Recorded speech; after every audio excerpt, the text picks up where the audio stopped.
ভারতীয় চলচ্চিত্রের দুই কিংবদন্তি অভিনেতা মহানায়ক উত্তম কুমার ও সৌমিত্র চট্টোপাধ্যায়। তাঁদের কালজয়ী অভিনয় ভারতীয় চলচ্চিত্রের মূল্যবান সম্পদ হয়েই থেকে যাবে। আপনারা শুনছেন ওল্ড গপ্প। আজ ওল্ড গপ্পে থাকছে দুই কিংবদন্তি সৌমিত্র ও উত্তম কুমার সম্পর্কে কিছু কথা। ভিডিওটি শেষ পর্যন্ত দেখার অনুরোধ রইল। সৌমিত্র চট্টোপাধ্যায় ভালো অভিনেতা, তবে উত্তম তো আর শুধু উত্তম নয়, সে যে বাঙালির মহানায়ক।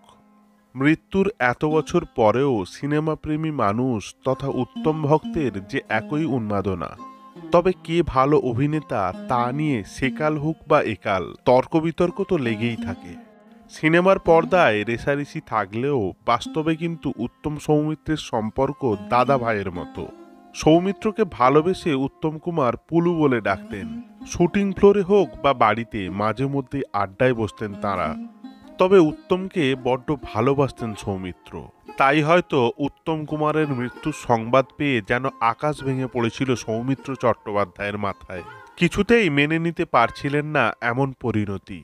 সালটা 1980-র 24শে জুলাই। হঠাৎই সৌমিত্রর কাছে খবর গেল উত্তম কুমার আর নেই। বাড়ি থেকে তড়িঘড়ি বেরিয়ে পৌঁছে গিয়েছিলেন বেলভিউ নার্সিংহোমে। তখন বেলভিউয়ে উপচে পড়া ভিড়। উত্তম কুমারকে শেষ দেখা দেখতে নার্সিংহোমে পৌঁছে গিয়েছিলেন সিনেমা জগতের প্রায় প্রত্যেকেই। ভিড় করেছিলেন অনুরাগীরাও। ভিড় সরিয়ে সৌমিত্র ঢুকলেন বেলভিউয়ে। হাসপাতালের রুমে তখন শোয়ানো আছে উত্তম কুমারের মরদেহ। বিশ্বাসই হচ্ছে না তার। হঠাৎই কেঁদে উঠলেন উত্তম কুমারের প্রিয় পলু। কাঁদতে কাঁদতে হঠাৎই চিৎকার। পাশে দাঁড়ানো তরুণ কুমারকে সৌমিত্র চট্টোপাধ্যায় বলে উঠলেন, বুড়োদা, এ মুখ আমি কেমন করে দেখব? এ মৃত্যু তো একেবারেই ক্যালকুলেটিভ সুইসাইড।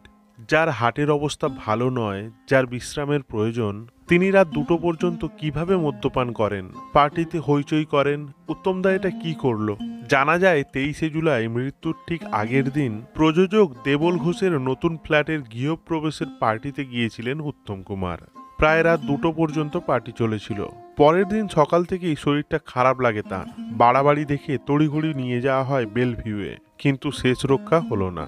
আমাদের সকলকে ছেড়ে চিরকালের মতো বিদায় নিলেন মহানায়ক উত্তম কুমার। আজকের ভিডিও এই পর্যন্তই। যদি ভিডিওটি আপনাদের ভালো লেগে থাকে তাহলে ওল্ড গপ্প চ্যানেলটি সাবস্ক্রাইব করে পাশে থাকুন। ধন্যবাদ।